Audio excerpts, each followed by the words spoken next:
Hello everyone, welcome to Lach education institute. I am your educator Preeti Jain.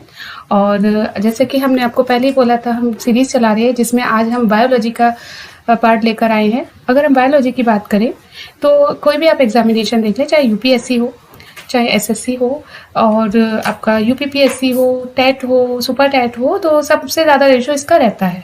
तो इसमें से आज हम जो महत्वपूर्ण टॉपिक है आपके लिए सेल। तो आज हम सेल के बारे में पूरा पढ़ेंगे, पूरे कॉन्सेप्ट के साथ, और होम पॉइंट्स को लेंगे जो हमारे एग्जाम के पॉइंट ऑफ व्यू से बहुत ही महत्वपूर्ण है। तो चलिए हम अपने टॉपिक पे चलते हैं। सेल सेल जैसे कि आप स्क्रीन पर देख रहे होंगे, सेल का ये एक जो अगर इसका स्ट्रक्चर देखोगे ये नॉर्मल है। वैसे प्लांट सेल और जो एनिमल सेल होता है उनका स्ट्रक्चर अलग होते हैं। तो हम नॉर्मल सेल के को देखते हुए हम इसके बारे में डिटेल पढ़ते हैं। पहले ये सेल होता क्या है, जैसे कि आपको स्क्रीन पे नजर आ रहा होगा, सेल जिसे हम हिंदी में कोशिका कहते हैं।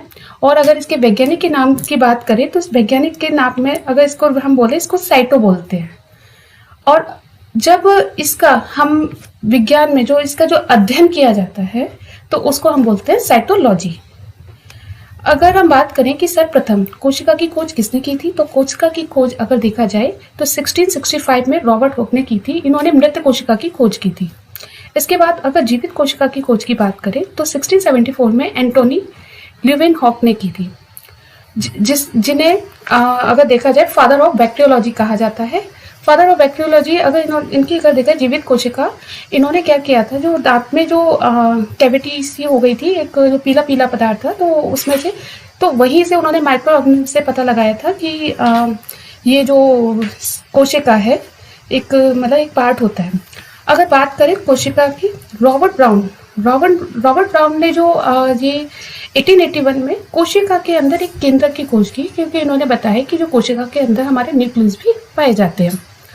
इसके बाद स्लाइडेन में स्वान ने एक सिद्धांत दिया था कोशिका का, और इन्होंने ये बोला था जो हमारी जो पूरे जो बॉडी है, यानी जो बनी है, वो हमारी कोशिकाओं से बनी है। और अगर देखा जाए, अगर आपको हम बताएं कि जो ज़्यादातर जो भ्रम में रहते हैं बच्चे की कोशिका एक अगर देखा जाए पार्ट्स ऑफ बॉडी है, वो पार्ट्स ऑफ बॉडी ना होके वो एक हमारी इकाई होती है, यूनिट होती है। फॉर एग्जाम्पल, जैसे कि आप कोई घर बनाते हैं तो घर में सबसे पहले आप क्या लेंगे, ईंट। तो ईंट के लिए तो मटेरियल भी चाहिए होता है, सीमेंट हो गया, बालू हो गया, उससे आप एक दीवार खड़ी करते हैं।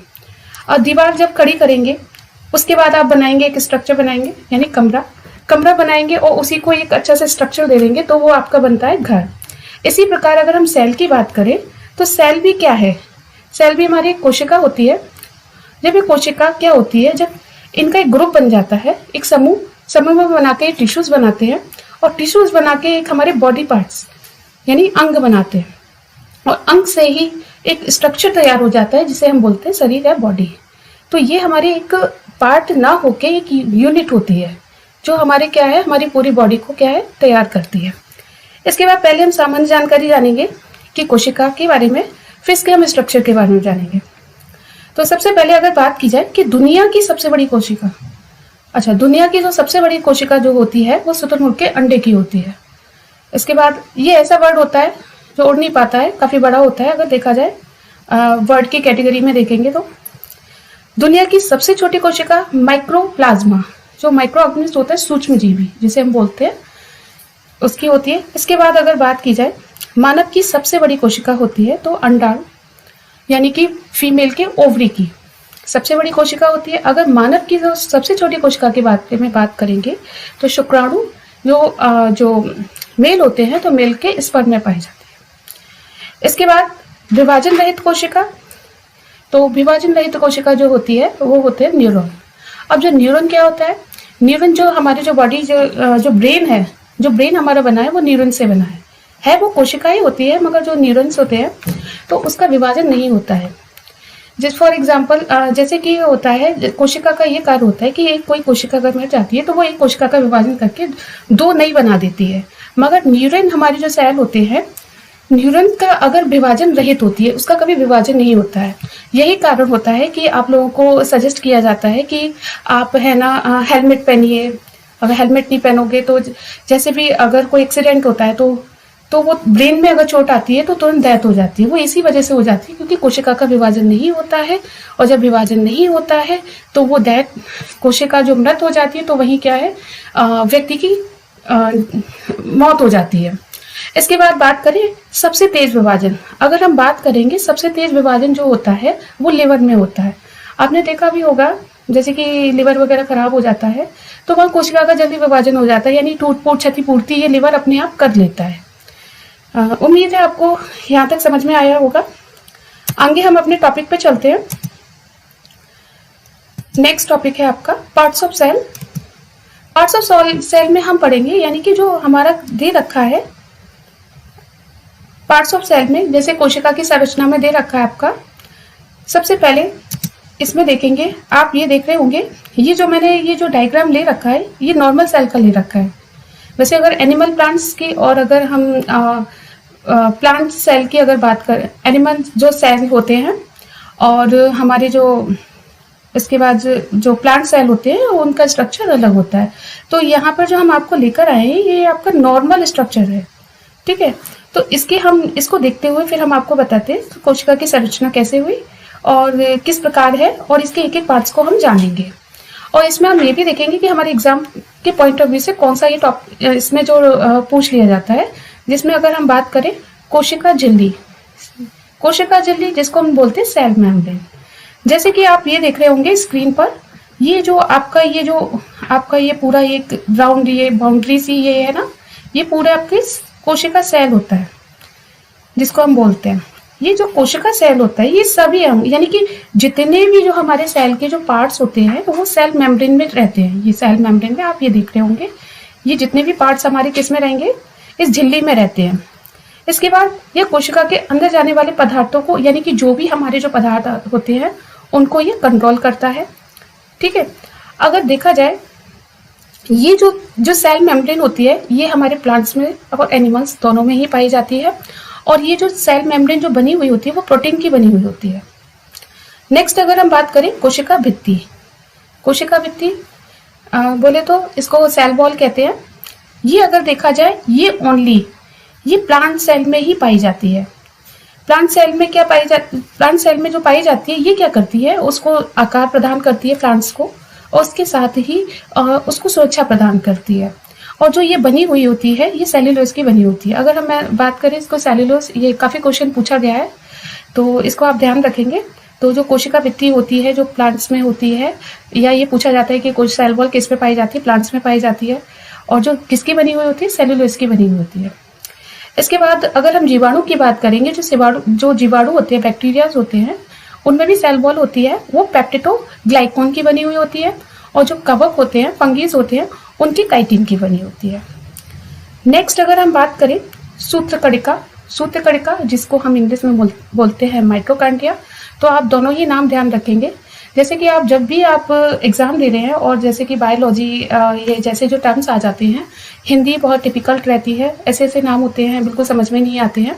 तो जब भी आप एग्जाम दें तो उसमें आप है ना इंग्लिश का पार्ट जरूर देख लीजिए, क्योंकि आपको उससे इजीली क्लियर हो जाएगा। जैसे कि इसमें सूत्रकणिका और ये क्वेश्चन आया था तो काफ़ी बच्चों ने गलत किया था, यूपी टेट में ही आया था, तो बच्चों को ये नहीं पता था सूत्रकणिका होता क्या है, मगर जब इंग्लिश में देखा गया तो माइटोकॉन्ड्रिया था, ठीक है। तो अब माइटोकॉन्ड्रिया के बारे में जानते हैं। माइटोकॉन्ड्रिया अगर बात करें, इसकी खोज किसने की थी, अल्टमैन ने। ये क्या करता है, ये ऑक्सीश्वसन का कार्य करता है। ऑक्सीश्वसन के साथ ही ये क्रेब्स चक्र चलाता है, और जो क्रेब्स चक्र होते हैं वो 38 ATP, और जो 38 ATP बन के ग्लूकोज बनाते हैं, और ग्लूकोज बना के ये हमें क्या करते हैं, एनर्जी प्रदान करते हैं। इसीलिए इसे हम क्या कहते हैं, कोशिका का पावर हाउस या ऊर्जागिरी या फिर ऊर्जा गृह कहा जाता है। ये बहुत ज्यादा क्वेश्चन आता है कि कोशिका का पावर हाउस किसे कहा जाता है या ऊर्जा गृह किसे कहा जाता है, माइटोकॉन्ड्रिया का।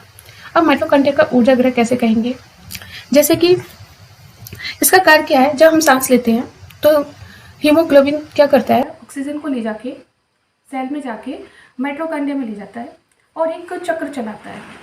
और जो ये चक्र चलाता है, यानी कि जिसको जो चक्र चलाता है, यानी एक चेन चलाता है, जो चेन चलाता है इसी को ही हम क्रेब्स चक्र कहते हैं। क्रेब्स चक्र इसलिए बोला जाएगा क्योंकि ये क्रेब्स नामक वैज्ञानिक ने दिया था, ठीक है। तो इसीलिए तो ये जो चक्र चलाते हैं ये क्या करता है, हमको एनर्जी रिलीज करता है। ये एटीपी बनाएगा, यानी एटीपी बना के ग्लूकोज बनाएगा, और ग्लूकोज का क्या काम कार्य होता है, हमको क्या देना है, एनर्जी देना है। यानी माइटोकॉन्ड्रिया का काम कार्य क्या है, एनर्जी देना। नेक्स्ट हम टर्म पे चलते हैं। नेक्स्ट हमारा है पार्ट्स ऑफ सेल में गोल्जी बॉडी।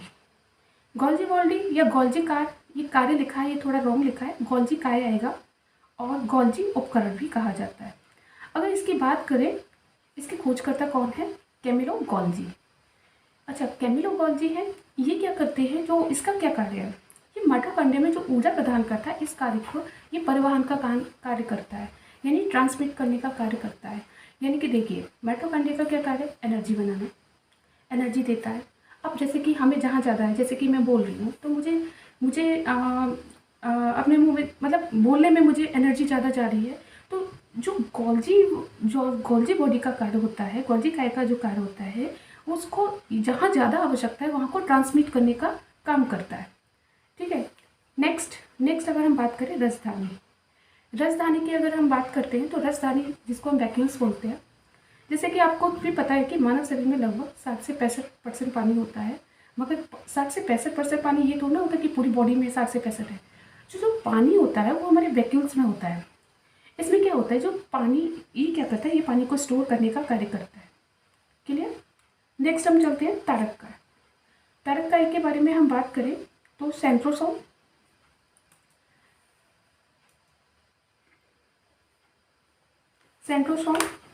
एक मिनट, इसमें थोड़ा सा वो हो गया है, हाँ जी। नेक्स्ट हम बात करते हैं तारक काय, सेंट्रोसोम। ये बहुत ही महत्वपूर्ण है, ये यूपी टेट में ही पूछा गया था 2020 में कि सेंट्रोसोम क्या है। ठीक है, तो इसके बारे में समझ लेते हैं। इसके खोज करता है ब्रॉबली नामक वैज्ञानिक ने इसकी खोज की थी। इसके साथ ही ये क्या करते हैं, ये कोशिका विभाजन करने में पुनः निर्माण कार्य करने का कार्य करता है। जैसे कि अभी हमने पढ़ा था विभाजन रहित कोशिका और विभाजन सहित कोशिका। तो ये क्या करता है कि हमारी जो कोशिका होती है, ये क्या करती है, जब ऐसे मर जाती है, यानी कि जब ये टूटती है तो दो नई कोशिका का निर्माण कर देती है। यानी कि जो विभाजन का जो कार्य करता है वो सेंट्रोसोम करता है। इसके बाद हम बात करेंगे अंतर्प्रद्रव्य जालिका, जिसको हम बोलते हैं एंडोप्लाज्मी रेक्टिकुलम। अगर हम इसकी बात करें, इसे कोशिका का आंतरिक कंकाल कहते हैं। आंतरिक कंकाल, जैसे कि फॉर एग्जांपल आप जब घर बनाते हैं, स्ट्रक्चर तो तैयार करते हैं, तो जब आप दीवार बनाते हैं तो उसमें क्या आप लेंटर डालते हैं। ठीक है, जब लेंटर डालेंगे तो वो हमारी छत बनती है। ऐसे ही हमारी बॉडी का है, तो बॉडी में भी हमारे, यानी कि जिसको हम बोलते हैं एग्जाम्पल से अंतःप्रद्रव्य जालिका यानी एंडोप्लाज्मी, ये क्या करती है, ये सेल कोशिका के आंतरिक सहायता करती है, यानी एक आंतरिक कंकाल तैयार होता है इसका, इसे जो आंतरिक कंकाल कहते हैं। और ये सेल कोशिका को आंतरिक सहायता देता है। ये भी अगर इसकी बात करें, ये दो प्रकार के होते हैं। एक होता है अगर देखा जाए, जो आपका एंडोप्लाज्मी जो रेक्टिकुलम में एक स्मूथ होता है और एक रफ होता है। अच्छा, अगर हम बात करें स्मूथ की, जो स्मूथ जो हमारी जो जालिका बनी हुई होती है, ठीक है, इसमें ये जो बनी हुई होती है वसा तथा कोशिका का ये निर्माण करते हैं इसमें। इसके बाद अगर हम बात करें जो हमारी रफ होती है, तो रफ में हमारी क्या होती है, इसमें हमारे राइबोसोम, यानी कि राइबोसोम यानी जिसे हम प्रोटीन की फैक्ट्री कहते हैं, जो हमारे शरीर में प्रोटीन का निर्माण करती है। वो कौन करती है, हमारी एंडोप्लाज्मी, जो हमारी जो रेक्टिकुलम जो होती है रफ, वहाँ होती है। आगे नेक्स्ट हम टॉपिक पे चलते हैं। नेक्स्ट टॉपिक में अगर हम बात करें, हम राइबोसोम को ही पढ़ रहे थे, और राइबोसोम में अगर बात करें, यानी कि राइबोसोम में ये क्या करता है, प्रोटीन का निर्माण। इसमें भी अगर हम बात करें, ये भी 2 टाइप्स के होते हैं। एक 70S राइबोसोम होती है, ठीक है, ये बहुत हल्के होते हैं और अनडेवलप्ड होते हैं। और हम बात करें 80S के राइबोसोम, ये बहुत ही भारी होते हैं और ये डेवलप्ड होते हैं। ये भी हमारे 2 कैटेगरीज होती हैं, यानी 2 टाइप्स की जो हमारे सेल होते हैं, जिसमें एक हमारी प्रोकैरियोटिक कुछ सेल होते हैं कोशिका, एक हमारा होता है यूकैरियोटिक कोशिका। अगर हम बात करें, जो प्रोकैरियोटिक जो कोशिका होती है ये अनडेवलप्ड होती हैं, जैसे कि आप कवक देखेंगे, एल्गी होगी, जो ग्रीन जो एल्गी होती है, ठीक है, तो वो अनडेवलप्ड होती है। आपने देखा होगा उसका कोई स्ट्रक्चर नहीं होता, जैसे जहाँ पानी बह रहा है तो वहीं पर ही बैक्टीरिया लगे, वो हरी हरी सी हो जाती है। तो वो जो सेल होते हैं ना, वो प्रोकैरियोटिक होते हैं। मगर जब हम बात करें यूकैरियोटिक के, तो यूकैरियोटिक जो सेल होते हैं ये विकसित होते हैं, और ये प्लांट सेल और एनिमल सेल दोनों में ही पाए जाते हैं। इसके बाद बात करेंगे लाइसोसोम। लाइसोसोम तो यहाँ तक आपको क्लियर हो गया होगा। इसके बाद बात करते हैं लाइसोसोम। लाइसोसोम में अगर हम बात करें, इसकी जो खोज करता है डी डोवेजी ने की है। इसे अगर हम बात करें, इसे सफाई कर्मचारी भी कहते हैं। कैसे कहते हैं अभी समझाते हैं इसको। इसमें क्या होता है, ये जल अपघटक एंजाइम पाया जाता है इनमें। इसके साथ ही ये सेल के अंदर पाचन का कार्य करते हैं और इसे आत्महत्या की थैली भी कहते हैं। ठीक है, क्यों कहते हैं? जैसे कि आप ये देखते हैं कि अभी हमारी कहीं चोट हो जाती है, टूट फूट हो जाती है, तो हमारे जो सेल मर जाते हैं। अब वो सेल मर गए हैं, अगर वो उसको डिकम्पोज करने के लिए भी किसी का काम होता है, तो लाइसोसोम में है ना हमारे अपघटक एंजाइम पाए जाते हैं। ये क्या करते हैं, जो सेल मर जाते हैं उसका डिकम्पोज करके एक नए सेल का निर्माण कर देते हैं। यानी कि अपने सेल को ही ये खा जाता है, इसीलिए इसे सुसाइड बैग कहते हैं। सुसाइड बैग इसीलिए कहा जाता है, यानी कि जो टूट फूट हुई, क्षति हुई, यानी जो मर गए, अगर ये डिकम्पोज नहीं होंगे तो सड़ जाएंगे तो बॉडी पे भी इफेक्ट पड़ेगा। तो इसीलिए जो यानी कि सफाई करने का काम जो करता है वो लाइसोसोम करता है। इसीलिए सुसाइड ऑफ बैग कहा जाता है, क्योंकि अपने सेल को खुद खा जाता है। इसके बाद अगर हम बात करें, ये लाइसोसोम आरबीसी में नहीं होते हैं, मगर ये स्प्लीन यानी प्लिया तिल्ली में होता है। ये क्वेश्चन बहुत आता है और बहुत ही महत्वपूर्ण है कि जो स्प्लीन प्लिया में क्या होते हैं, लाइसोसोम होते हैं। और या सुसाइड बैग किसे कहा जाता है, या आत्महत्या की थैली किसे कहा जाता है, लाइसोसोम को। Clear everybody? नेक्स्ट आगे चलते हैं, जीव ड्रग, जिसे हम बोलते हैं प्रोटोप्लाज्म। अब ये प्रोटोप्लाज्म क्या होता है? जैसे कि अगर देखा जाए प्रोटोप्लाज्म, ये हमारा जीव ड्रग होता है। ये आप देख रहे होंगे ये स्ट्रक्चर। इस स्ट्रक्चर के अंदर आपने ये तो देख लिए होंगे, ये जो मैंने आपको पढ़ाए थे। इसके साथ ही इसमें जो एक पदार्थ होता है, ट्रांसपेरेंट होता है, तरल पदार्थ होता है। ठीक है, यानी कि इस पदार्थ में हमारा जो इसमें होता है 80% जल होता है और ये कलरलेस होता है। ये भी दो प्रकार के होते हैं, एक कोशिका द्रव यानी साइटोप्लाज्म और एक होता है केंद्रक न्यूक्लियस। इसके बाद आगे चलते हैं। आगे अगर हम बात करें, आगे जो हमारे जो प्रोटोप्लाज्म के बारे में मैंने आपको बता ही दिया था। इसके बाद हम बात करें सिलिया फ्लैगेला। अब ये सिलिया फ्लैगेला क्या होता है? यह केवल अगर देखा जाए एनिमल सेल में पाया जाता है। जैसे कि आपने देखा होगा जो एनिमल्स होते हैं, जो उनमें एक डिज़ाइन होती है। आपने देखा होगा वाइट है तो उसमें चितकबरे से ब्लैक सा हो रहा है, वो हो रहा है, डिज़ाइन जो होती है। तो वो जो सिलिया फ्लैगेला होता है ना, तो सिलिया फ्लैगेला क्या होता है, ये जो रॉय होते हैं, इनकी जो संरचना होती है बालों के समान होती है, वो इसी से होती है। ये क्या करते हैं, एनिमल्स को सुरक्षा प्रदान करते हैं। जैसे सर्दी है, गर्मी है, तो जो सुरक्षा प्रदान करने के लिए इसलिए फ्लैगेला होते हैं। ठीक है, ये देखो जैसे कि इसमें लिखा हुआ है, इसकी संरचना बालों के समान होती है और कोशिका के बाहरी भाग में ये पाई जाती है। ठीक है, सेल में ये मोशन प्रदान करती है। ठीक है, और इसको हम क्या मूवमेंट्स या फीडिंग का ये कार्य करती है। ठीक है, नेक्स्ट अगर देखा जाए फ्लैगेला बड़ा होता है और सिलिया छोटा होता है। इसके बाद आ जाइए लवक, जिसको हम प्लास्टिसाइड बोलते हैं। प्लास्टिसाइड क्या होता है? ये हमारे ओनली प्लांट्स में पाया जाता है, मोस्ट महत्वपूर्ण है और आपके एग्जाम में पूछा जाता है कि ये किस में पाया जाता है। तो आपको इसलिए फ्लैगेला और ये आगे भी हम नेक्स्ट जो टॉपिक लेकर आ रहे हैं ना, उसमें हम आपको कंपैरिजन बता देंगे कि कौन सा हमारा एनिमल सेल में पाया जाता है और कौन सा हमारा प्लांट सेल में पाया जाता है। इसमें अगर हम बात करें, यह केवल प्लांट सेल में पाया जाता है। ये क्या करता है, जैसे कि ये कलर प्रदान करता है। ठीक है, जैसे कि क्लोरोप्लास्ट, इसे हरित लवक कहते हैं। ये क्या करता है, पत्ते जो हमारे जो पत्ते वगैरह होते हैं, ये पत्ते उसमें मतलब ये क्या करता है, भोजन का निर्माण करता है। एक होता है आपका लीकोप्लास्ट। लीकोप्लास्ट में अगर हम बात करें, ये किस में होते हैं, ये जड़ व मूल में होते हैं। ये क्या करते हैं, भोजन को संग्रहित करने का कार्य करते हैं। जिससे अगर हम बात करें, आपका आ जाएगा क्रोमोप्लास्ट। क्रोमोप्लास्ट जो होते हैं, जिसे हम क्रोमो बड़े लवक कहते हैं, ये क्या करते हैं, रंग प्रदान करते हैं। जैसे कि आपने देखा होगा, आपकी गाजर हो गई, चुकंदर हो गई, टमाटर हो गए, जेंटोफेल हो गए, ये क्यों होते हैं, किस कारण होते हैं? ये हमारे क्या है, जो प्लांट सेल होते हैं, तो प्लांट सेल में प्लास्टिसाइड पाया जाता है। और जो प्लास्टिसाइड होता है, तो उसमें जो क्रोमोप्लास्ट होता है, तो क्रोमोप्लास्ट के कारण ही ये क्या करते हैं, जो सब्जियों में जो कलर होते हैं, जो आप कलरफुल देखते हैं, जैसे कि इसमें लिखा है कि गाजर, गाजर का रंग किस कारण होता है? तो गाजर में जो क्रोमोजोप्लास्ट पाया जाता है वो कैरोटीन के कारण पाया जाता है। कैरोटीन, तो कैरोटीन के कारण ही गाजर का रंग नारंगी होता है। इसके बाद विटामिन, विटामिन यानी चुकंदर का जो लाल रंग होता है वो विटामिन के कारण होता है। लाइकोपिन, लाइकोपिन यानी टमाटर का जो लाल रंग होता है वो लाइकोपिन के कारण होता है। और जेंथोफिल, जेंथोफिल के कारण ही इसका रंग कैसा होता है? पीला होता है। यानी पीला, जैसे कि आप पपीता देखते होंगे, पपीता है, जितने भी आपके जो पीले फल होते हैं वो जेंथोफिल के कारण होता है। हल्दी, हल्दी का भी जो पीला रंग है वो जेंथोफिल के कारण होता है। आगे हम बात करेंगे गुणसूत्र, क्रोमोसोम्स। जैसे कि अभी हमने जो साइटोप्लाज्म पढ़ा था और जिसमें न्यूक्लियस थे, जीवरव, उसमें ये था, ये थोड़ा सा आगे आ गया है, कोई दिक्कत नहीं है, हम यहाँ समझ लेते हैं। ये क्या होता है? ये केंद्रक में उपस्थित होते हैं क्रोमोसोम्स, ठीक है। न्यूक्लियस, जैसे कि हमने अभी पढ़ा था, प्रोटोप्लास्ट पढ़ा था, ये आपके जो बैक में दे रखा था, अभी मैंने ये पढ़ाया था। इसकी खोजकर्ता की बात करें, वाल्डेयर ने की थी। इसमें क्या पाया था? क्रोमोसोम में डीएनए, आरएनए और जीन पाया जाता है।